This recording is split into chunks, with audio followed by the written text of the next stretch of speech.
네, 지금까지 이제 인공지능의 과거를 봤는데, 이제 이번에는 이제 인공지능의 현재를 한번 보도록 할게요. 그래서 인공지능의 현재를 얘기하기 전에 우리가 이제 인공지능도 있고, 아까 뭐 기계학습이란 말도 있고, 그다음 딥러닝이라는 말도 있는데, 요게 무슨 차이가 있는지 좀 얘기를 드려볼까 해요. 그래서 이제 1950년대에 우리가 이제 인공지능이란 얘기를 했었잖아요. 계산기계와 인공지능, 이런 얘기 하면서. 그래서 이제 이때의 인공지능이란 거는 학습하는 거, 지금 현재 우리가 알고 있는 인공지능 그런 거에다가 또 규칙 기반의 의사결정 프로그램, 아까 우리 전문가 시스템 얘기했었죠. 네, 그런 것도 다 이제 인공지능이라고 했습니다. 근데 이제 좀 지나서 1980년대 되니까 이때 기계학습이라는 말이 나왔어요. 그래서 이 기계학습은 이 전문가 시스템 같은 거 말고 입출력 데이터가 딱 주어지고 그걸 가지고 입출력 데이터 간의 관계를 학습을 해서 자동적으로 데이터가 계속 주어지면 성능이 개량되는 이런 학습 기반 인공지능 이런 게 나와요. 그게 이제 바로 이제 기계학습이라고 불리는 머신러닝이라고 불리는 그런 거예요. 그 이후에 이제 2010년대 또 지나서 2010년대 되면 아까 이제 뭐 데이터가 폭증하고 그렇게 그랬잖아요. 그래서 그때부터 이제 컴퓨팅 기술 발전하고 무의 법칙으로 인해서 컴퓨팅 성능도 발전하고 그리고 데이터도 엄청 많아지고 이러면서 심층 신경망 즉 딥러닝, 딥뉴럴 네트워크 이게 가능해졌어요. 그래서 사실은 이제 우리가 딥러닝이랑 기계학습 그다음에 인공지능이 다 다른 게 아니라 인공지능의 부분 집합이 기계학습, 머신러닝이고 기계학습의 부분 집합이 딥러닝이다 라고 보시면 되겠습니다. 그래서 초기에 인공지능, 아까 이제 말씀드린 기호주의 인공지능, 규칙 기반, 전문가 시스템 이런 거요. 요거는 아까 제가 뭐 A면 B다, 뭐 B면 C다, 뭐 이런 얘기 했잖아요. 그런 거와 똑같습니다. 그래서 우리가 이제 동물을 분류하는 인공지능, 기호주의 인공지능이라고 하면은 첫 번째, 이 동물을 가지고 다리가 있나요? 라고 우리가 입력을 하는 겁니다. 이 기준을. 그래서 다리가 있으면은 일로 분류, 없으면은 이쪽으로 분류. 그 다음에 고양이와 크기가 비슷한가요? 라고 또 우리가 입력하는 거예요. 그래서 그게 yes면은 이렇게, no면은 이런 식으로. 음, 갑니다. 그럼 이제 옆에 있는 거는 이제 다리가 없는 친구인데 여기서 바다에서 사나요? 라고 yes. 이것도 우리가 입력한 거죠. 바다에서 사나요? 라는 것도 우리가 직접 지정해 준 겁니다. 그러면은 이제 여기 돌고래 친구와 소라가요? 소라 친구. 그 다음에 아닌가요? 하면은 이제 뱀. 이런 식으로 됩니다. 그래서 이 다리가 있나요? 바다에서 사나요? 고양이와 크기가 비슷한가요? 라는 규칙 하나하나가 우리가 인간이 다 입력하는 거예요. 자, 그러면은 문제가 복잡해지면은 추가해야 될 규칙이 엄청 많아지겠죠. 사실 보시면은 지금 이 기준으로만, 이 정도 기준, 두 단계 기준으로만 봤을 때 다리가 있나요? 바다에 사나요? 라고 했을 때 분류된 게 돌고래랑 소라예요. 돌고래랑 소라는 너무나 다르죠. 예. 돌고래는 포유류인데 소라는 갑각류인가요? 네, 그렇잖아요. 그래서 이거를 정확하게 분류하려면은 엄청나게 많은 기준이 필요해요. 그렇죠? 그 다음에 이게 규칙이 많아지면 많아질수록 이제 막 엄청 여러 개가 있어요. 막 많이 막 있어요. 그러면은 이 규칙과 규칙 간의 관계들을 사람이 추적하기가 너무 힘들어지는 거예요. 단순하면 괜찮지만은 이 정도까지는 괜찮지만은 여기에 계속 기준이 많아지고 층이 많아지고 이러면은 우리가 더 이상 이제 추적하기가 힘들죠. 그래서 유지 보수가 힘들다. 그래서 이제 아까 말씀드린 이제 엑스컨 시스템이 전문가 시스템이 몰락한 이유 중에 하나죠. 자, 그래서 아까 기호주의 인공지능의 예시를 보여드렸는데, 그럼 이제 우리가 1980년대부터 나온 기계학습은 대체 어떻게 학습을 하는가 비교를 좀 해볼게요. 기존 프로그래밍. 이게 이제 아까 말한 기호주의 인공지능 또는 전문가 시스템 같은 거예요. 이 같은 경우에는 우리가 입력을 주고 규칙도 우리가 줍니다. 아까 바다에 사나요? 아니면 다리가 있나요? 고양이랑 비슷한 크기인가요? 이런 규칙들을 우리가 입력을 해요. 그러면 입력과 규칙을 우리가 주면은 그걸 가지고 어떤 출력을 내는 겁니다. 음. 하지만 기계학습 같은 경우에는 우리가 규칙을 주지가 않아요. 우리가 주는 거는 입력과 결과입니다. 그러면은 이 기계학습 모델, 기계학습 알고리즘, 기계학습 기술이 이 입력과 결과를 주어진 걸 가지고 규칙을 찾아내요. 예. 그래서 규칙을 인간이 설정하는 게 아니라 기계 또는 알고리즘 또는 지능, 인공지능이 찾아내는, 그게 바로 기계학습이라 보시면 되겠습니다. 자, 그러면 딥러닝은 대체 무엇인가? 아까 기계학습 안에 들어있는 기계학습의 부분 집합이 딥러닝이라고 했잖아요. 그래서 그 딥러닝과 기계학습, 기존 기계학습 기술의 큰 차이점이 뭐냐면은 이 부분입니다. 특징 추출기가 있냐 없냐입니다. 예, 이 특징이 뭐냐면은 기계학습에서 입력으로 주어줄 때 단순히 이제 우리가 사진이라고 치면은 그냥 사진을 넣진 않아요. 기계학습에서 이 기계학습 이 사진을 주고 기계학습 모델이 좀 더 훈련을 잘할 수 있도록 이 사진에서 특별한 거를 뽑아서 줍니다. 예를 들어서 귀가 있네. 색깔이 뭐 갈색이냐, 전체적으로 색깔의 뭐 비율이라든가 이런 거를 뽑아줍니다. 인간이 직접. 예. 물론 이제 그냥 통계 함수라든가 이런 걸 써도 되죠. 아무튼 그런 이제 뭔가 의미가 있을 것 같은, 도움이 될 것 같은 그런 거를 특징이라고 얘기를 해요. 피처. 예. 요거를 추출해서 그 기계학습 모델 알고리즘에 집어넣는 겁니다. 그러면은 이 알고리즘이 학습을 해서 고양이인지 개인지 분류를 하게 되는 그런 거예요. 음.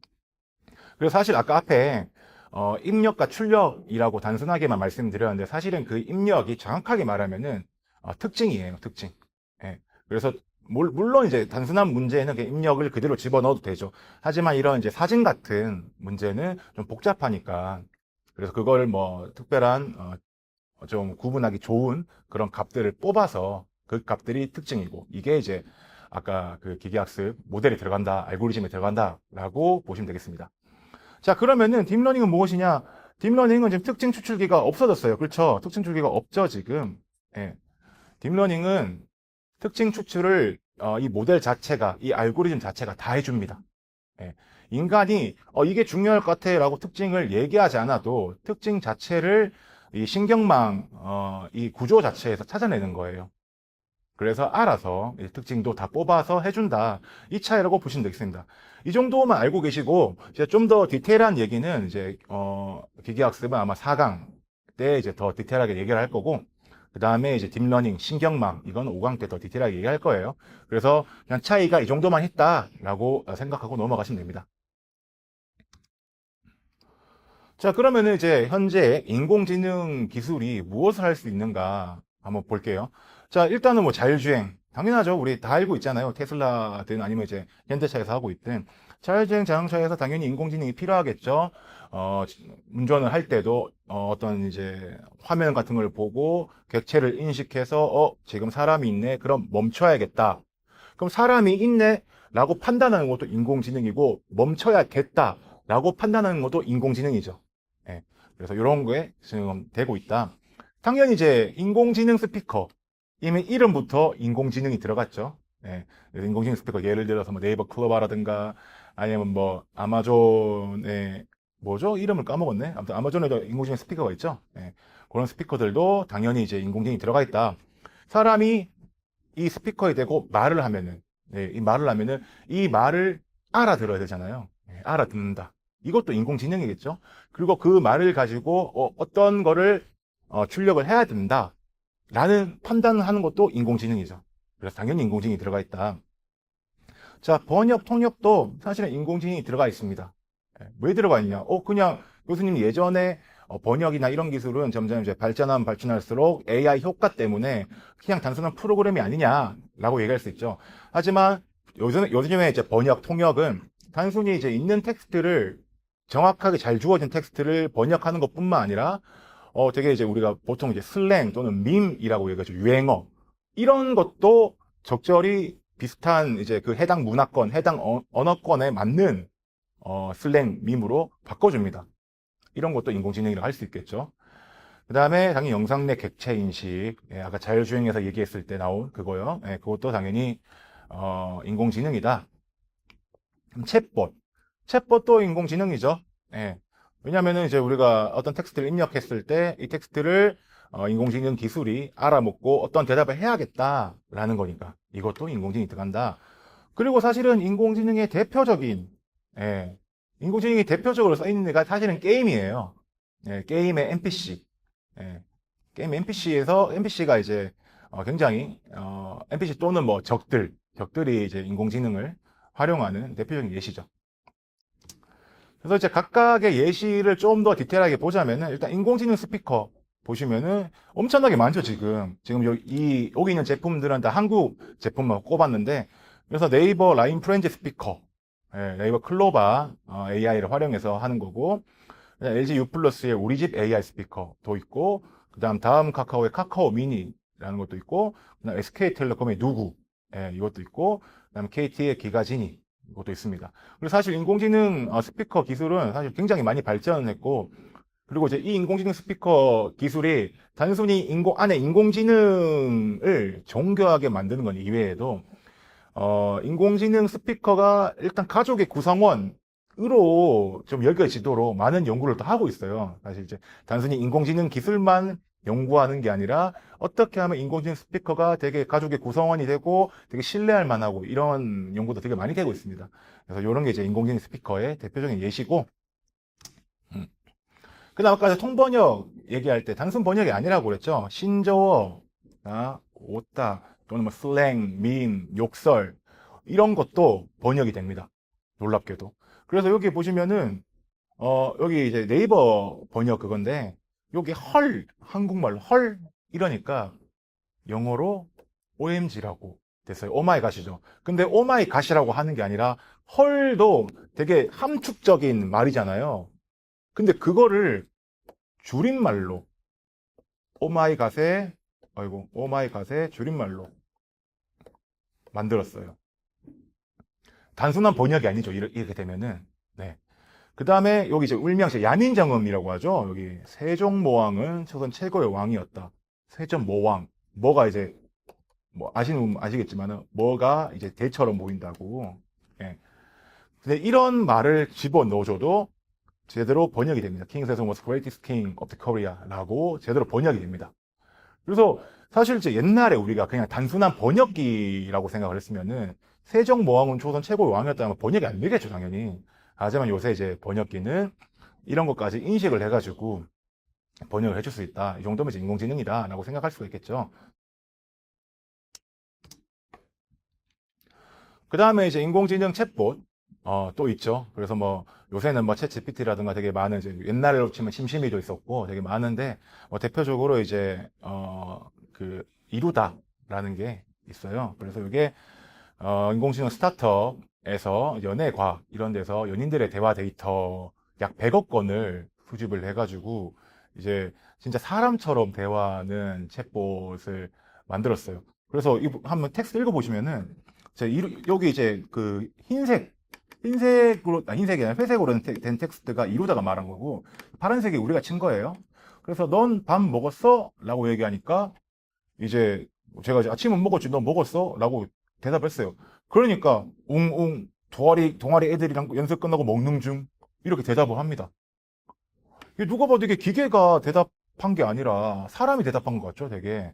그래서 기계가 대답했으면 아침은 먹었지, 너 먹을 사람이 뭐 기계라면은 우리가 일반적으로 생각하는 기계라면은 인공지능은 밥을 먹지 않습니다. 뭐 이렇게 해야 될 것 같잖아요.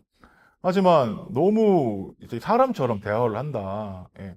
그 사실 이제 이 정도면은 그 예전에 우리 그 지난 시간에 유진 그스트만이 튜링 테스트를 최초로 통과했다 이런데 이루다 갖다 놔도 튜링 테스트 통과할 것 같죠, 그냥?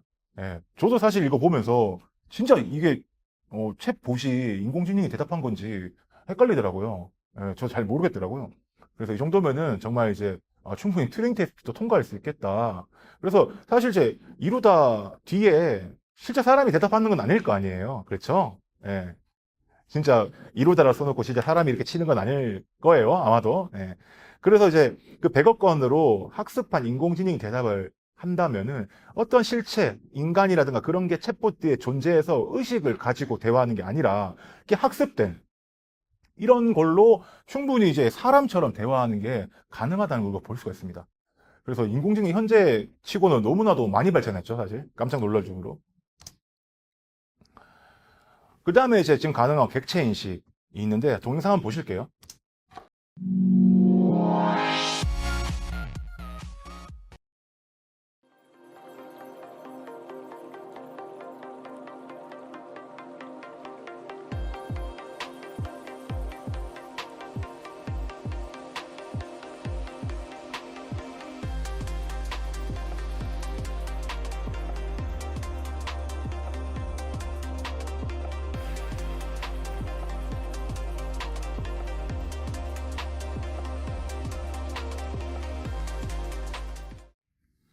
자, 보시면은 실시간으로 계속 재생되고 있는 동영상이잖아요.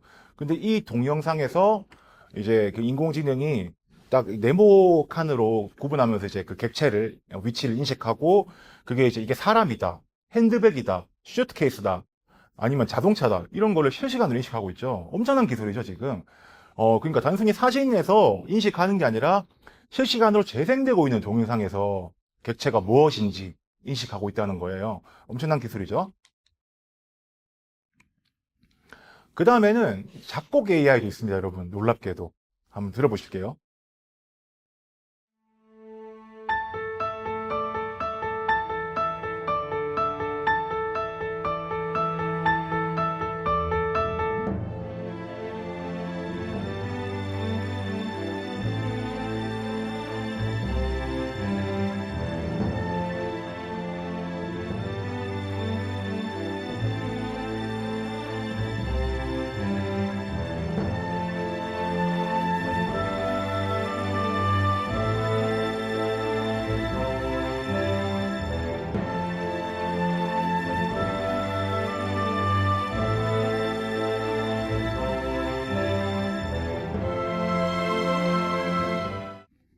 아, 네, 더 계속 듣고 싶은데, 너무 시간이 많이 걸릴 것 같아가지고, 놀랍게도, 사람이 작곡한 게 아닙니다.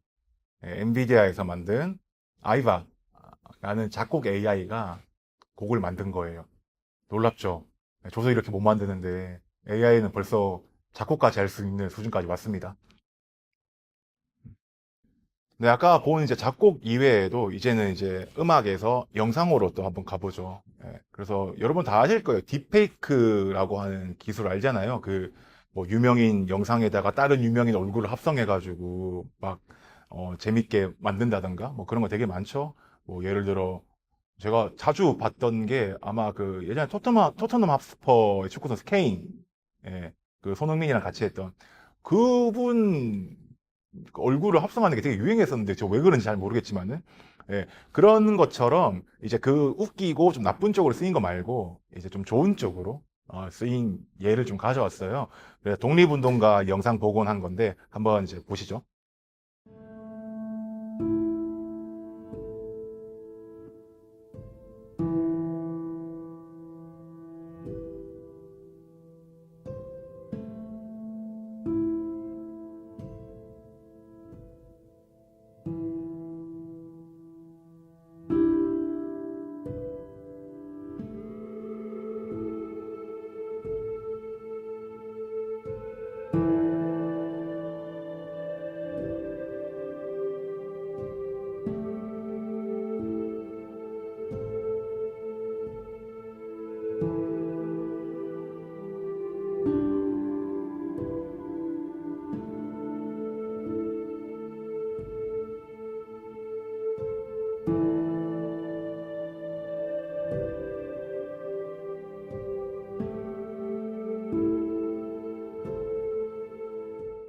네, 이렇게 좀 보시면은 단순히 뭐 합성 이런 수준이 아니죠.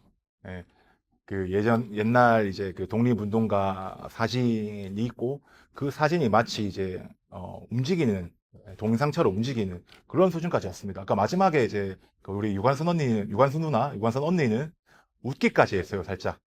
그래서 정말 이제 현재 인공지능 기술로 이런 것까지 가능하다.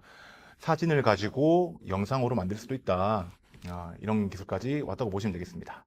자, 그래서 여기까지가 인공지능의 현재였어요. 그래서 이제 다음에는 이제 인공지능의 미래를 한번 볼게요.